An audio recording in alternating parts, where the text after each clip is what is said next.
국제원자력기구 IAEA 사무총장이 후쿠시마 제1원전 방사성 물질 오염수의 해양 방류 과정을 투명하게 감시하겠다고 밝혔습니다. 그러면서 일본 주변국들과 현지 어민 등의 우려를 심각하게 받아들이고 있다고 덧붙였습니다.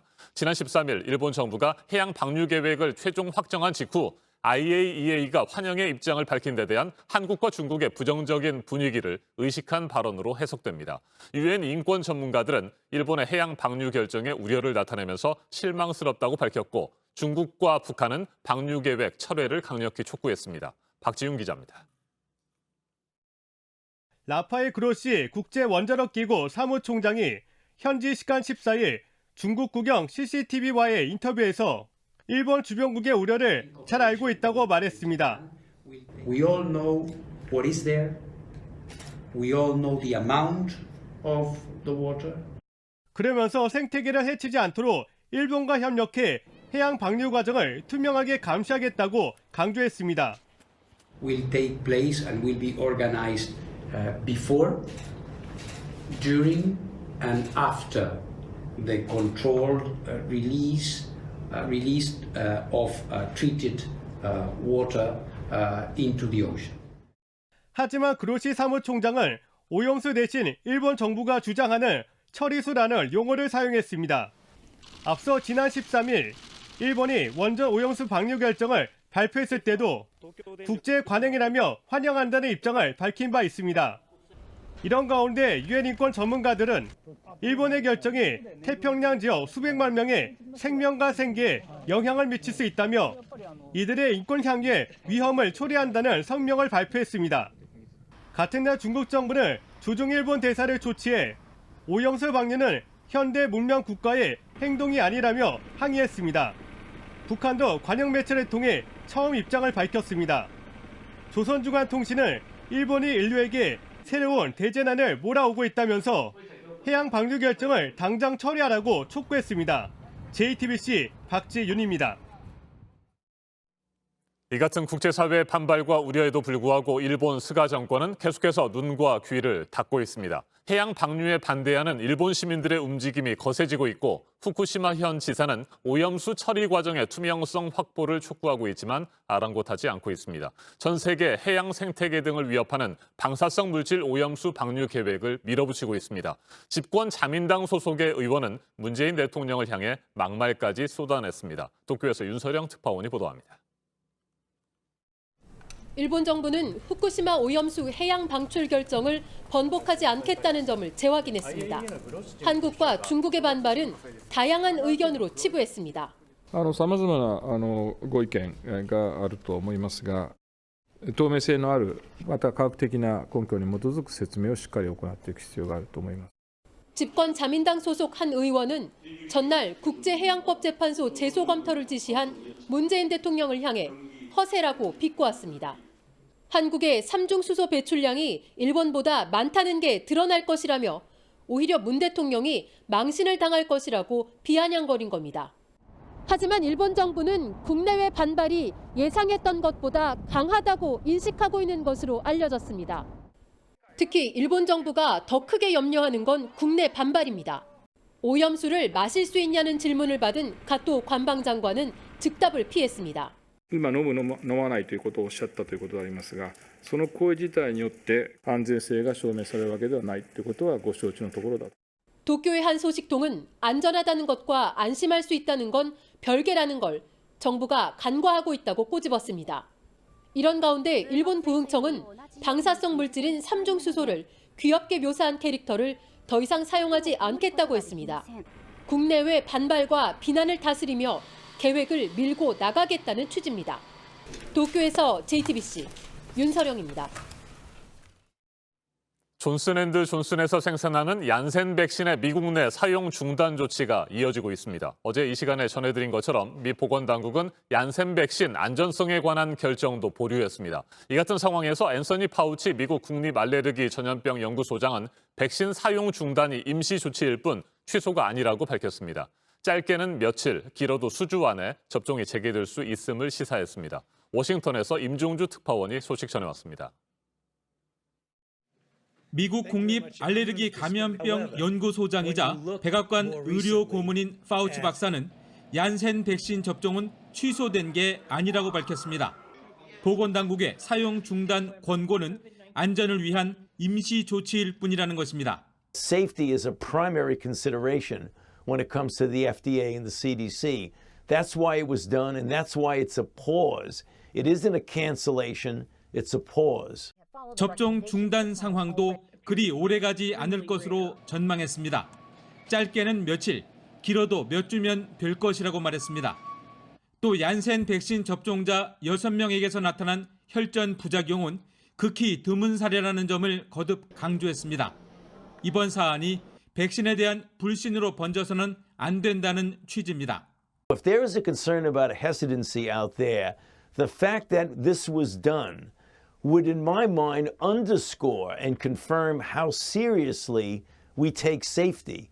미 질병통제예방센터 CDC 자문위원회는 하루 전 긴급 회의를 열어 얀센 백신의 안전성을 재검토했습니다. 그러나 자료와 시간이 부족하다는 등의 이유로 결론을 유보하고 일주일 안에 회의를 다시 열기로 했습니다. 유럽의약품청은 다음 주 안전성 검토 결과를 발표할 예정입니다. 워싱턴에서 JTBC 임종주입니다.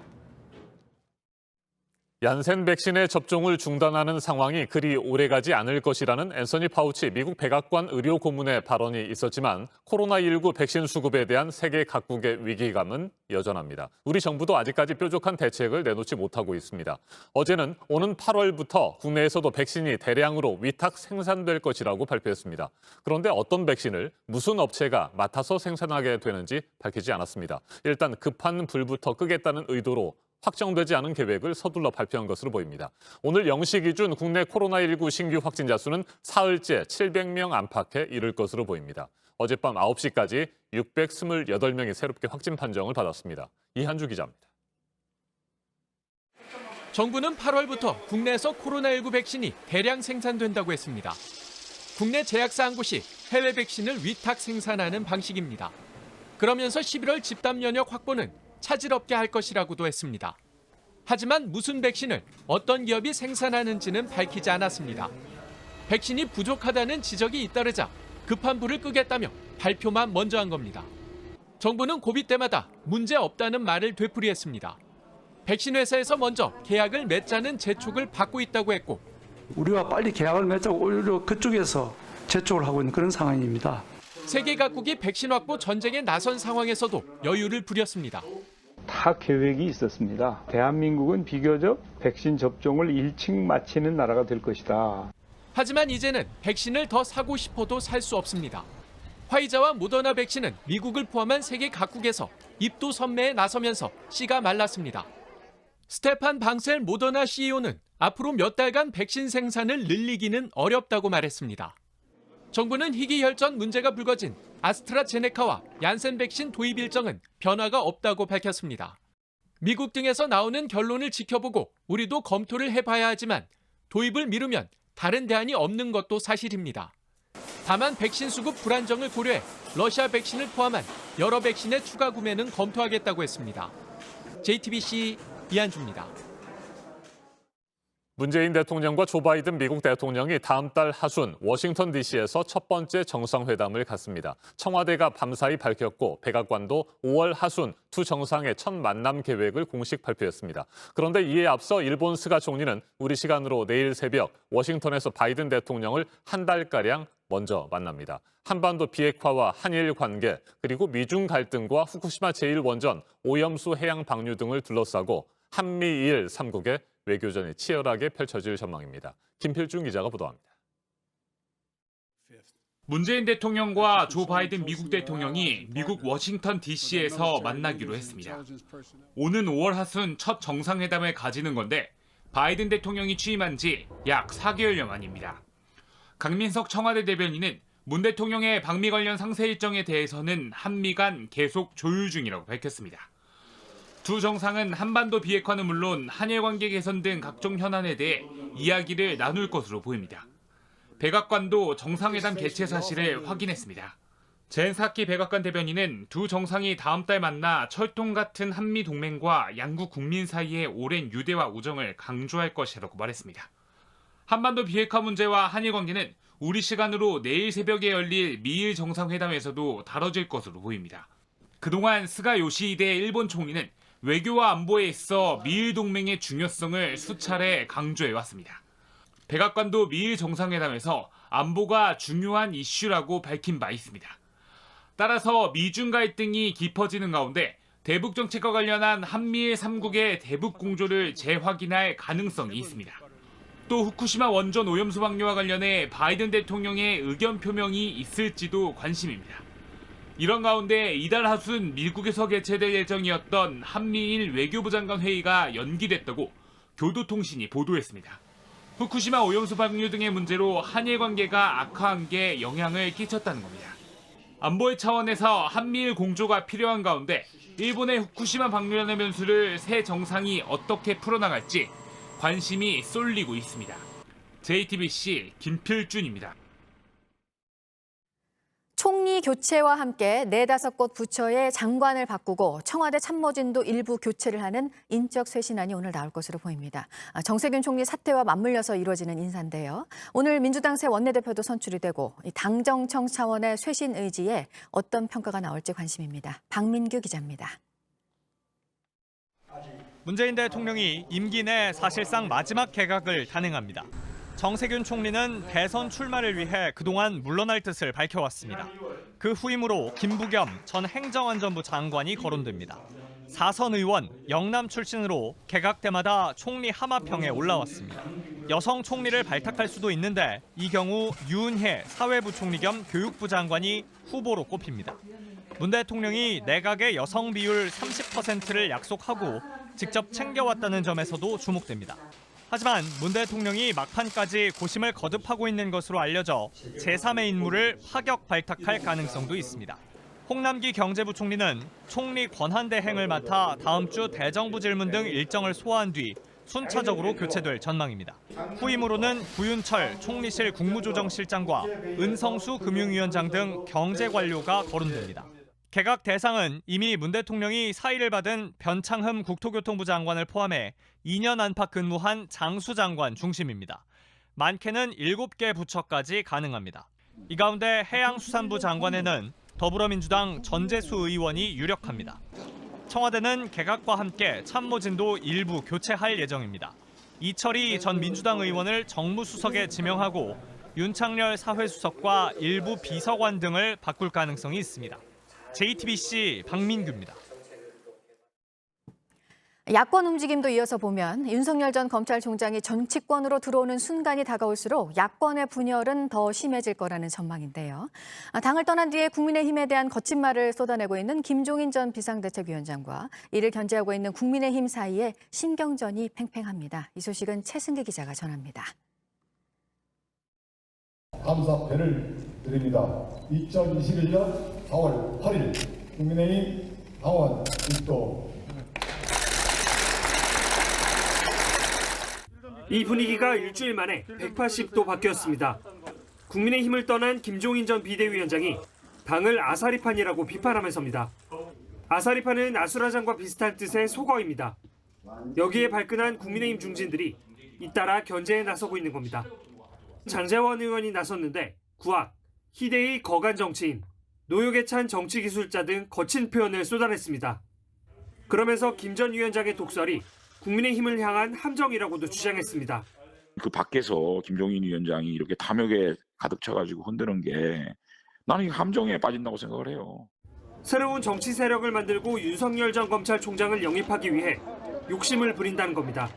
윤 총장을 지금 헌팅하고 있는 거라고 봐요. 그래가지고 뭐 윤 총장도 지금 이렇게 김종인 덫에 걸리면 나는 이거는 헤어날 수 없다고 봐요. 국민의힘 전신 자유한국당에서 비대위원장을 지낸 김병준 교수도 소셜미디어에 김 전 위원장의 과거 이력을 들춰내며 원색적으로 비난했습니다. 하지만 이런 공격에도 불구하고 김 전 위원장은 계획대로 행보를 이어갈 걸로 보입니다. 금태섭 전 의원을 만나 신당 창당 등을 논의할 걸로 알려진 겁니다. 금 전 의원은 윤 전 총장이 합류할 수 있는 새 세력을 만들겠다고 선언한 상태입니다. 이에 따라 윤 전 총장의 정치권 진입이 다가올수록 야권의 분열상도 더 심해질 거란 전망이 나옵니다. JTBC 최승기입니다. 16개월 입양아 정인이를 학대해 숨지게 한 혐의로 검찰이 사형을 구형한 양모, 그리고 징역 7년 6개월을 구형한 양부인데요. 이 검찰의 구형량에는 두 사람이 나눈 대화 내용이 결정적인 영향을 미쳤습니다. 이들이 평소 아이에 대해서 어떤 생각을 하고 어떻게 행동했는지 고스란히 드러났습니다. 이자연 기자입니다.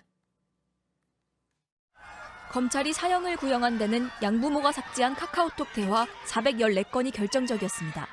복원된 메시지에서 두 사람은 오늘은 폭력을 안 썼다거나 목이 아플 정도로 소리를 질러서 때리는 건 참았다는 등의 대화를 나눕니다. 아이를 때리는 것이 일상이었다는 걸 짐작할 수 있는 부분입니다. 또 다른 대화에서도 학대 정황이 드러납니다. 양모 장 씨가 어린이집 선생님들이 안아주면 안 운다고 하자 양부 안 씨는 정인이를 귀찮다고 표현하는가 하면 밥을 먹지 않는다는 장 씨의 말에 안 씨는 온종일 굶겨보라고 답합니다. 이들은 아이가 기침을 해도 대수롭지 않게 넘겼습니다. 그러면서도 장 씨는 본인이 아플 땐 약을 먹었습니다. 그리고 정인이가 숨진 지난해 10월 13일 두 사람은 정인이 상태에 대해서 얘기를 나눴습니다. 장 씨는 형식적으로 병원에 데려가라고 말하고 안 씨는 그래야겠다면서도 번거롭다고 답합니다. 이후 지인에게 부검 때문에 문제없도록 기도 부탁한다는 메시지를 보내기도 했습니다. 정인이 양언니의 진술도 공개됐습니다. 엄마가 아프게 한 적이 있냐는 물음에 때린 적이 있고 동생도 때렸다고 답한 것으로 알려졌습니다. 이런 가운데 양부모 측 변호인은 장 씨가 예쁜 두 딸이 사랑스러워 감사하다는 등의 육아 일기를 썼다며 장 씨가 정인이에게 애정을 갖고 있었다고 반박했습니다. 선고는 다음 달 14일입니다. JTBC 이자연입니다. 모텔에서 심정지 상태로 발견이 된 생후 2개월 아기는 여전히 의식이 없습니다. 학대 혐의로 구속이 된 아빠는 혐의를 부인하다가 일부 인정을 한 상황입니다. 구혜진 기자입니다. 학대 혐의를 부인하던 아이 아빠 최 씨는 경찰 조사에서 일부 혐의를 인정했습니다. 아이가 자꾸 울어서 탁자에 던지듯 내려놨다며 그때 아이 머리가 탁자에 부딪혔다고 진술한 겁니다. 법원은 최 씨에게 구속영장을 발부했습니다. 치료받고 있는 아이 좀 걱정되지 않으시나요? 중환자실에 입원한 아이는 아직 의식을 회복하지 못했습니다. 이 가족은 아이가 태어나기 전인 지난해 여름부터 모텔을 떠돌며 생활한 것으로 추정됩니다. 뜨문뜨문 왔다가 또 가을부터인가 뜨문하다가 아마 1월달인가부터 또 오더라고요. 왜 왔어 또 그랬더니 이사 가려고 그러는데 날짜가 안 맞아서 그런다고. 아이 엄마에게는 지적장애가 있었습니다. 아이 아빠와 엄마 모두 별다른 소득은 없었던 걸로 파악됩니다. 둘 다 그냥 24시간 있어요. 모텔 주인들은 평소 학대당하는 것 같은 모습은 보지 못했다고 말했습니다. 자세히 보긴 했는데 그런 아무 이상한 징조는 없었어요. 그러니까 뭐 다쳤다거나. 몇 달간 모텔 생활을 하던 가족의 일상이 급격히 변한 건 사기죄로 기소된 엄마가 법원에 출석하지 않아 구속이 되면서입니다. 아빠 혼자 아이를 돌보게 됐습니다. 어디 가서 병원 가요. 내가 뭐 심장 대단했지? 병마취가 뭐가 있다고 그런 식으로 얘기하면서 병원 간다고 하더라고. 구속 다음 날 아빠 최 씨는 복지 담당자에게 아이들을 시설에 맡기고 싶다고 했고 사건이 일어나기 전날 갈 곳이 정해졌습니다. 하지만 입소를 앞두고 돌이킬 수 없는 잘못을 저질렀습니다. JTBC 구혜진입니다.